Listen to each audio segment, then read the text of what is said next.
રાજ્ય પોલીસ વડા વિકાસ સહાયના 100 કલાકના અલ્ટિમેટમ બાદ સુરત પોલીસ એક્શન મોડમાં આવી છે। રાજ્ય પોલીસ વડા વિકાસ સહાયના 100 કલાકના અલ્ટિમેટમ બાદ સુરત પોલીસ એક્શન મોડમાં આવી છે। અસામાજિક તત્વો સામે સુરત પોલીસે લાલાક કરી છે।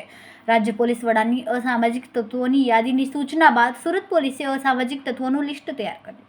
સુરત શહેરમાં 1200 થી 1300 ક્રિમિનલોનું લિસ્ટ તૈયાર થયું, જેમાં 300 થી 400 હાર્ડકોર ક્રિમિનલનો સમાવેશ થાય છે। આ પૈકી 20 થી 25 જેટલા ગુસ્સી ટોકના આરોપી તેમજ અસામાજિક તત્વોને ક્રાઇમ બ્રાન્ચ પોલીસે કાયદાનું ભાન કરાવ્યું।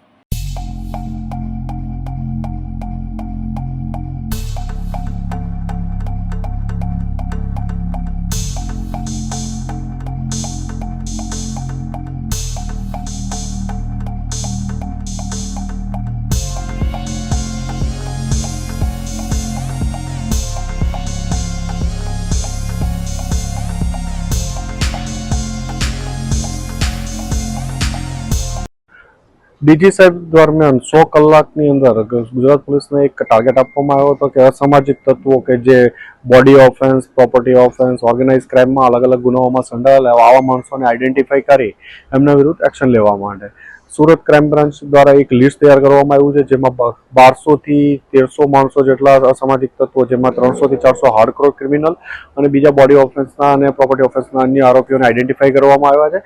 એમાંથી આજ 20-22 આરોપીઓને અહીંયા લાવવામાં આવ્યા છે, એમની પૂછપરછ ચાલુ છે અને એમના વિરુદ્ધ એક્શન લેવાની કાર્યવાહી કરવામાં આવી છે।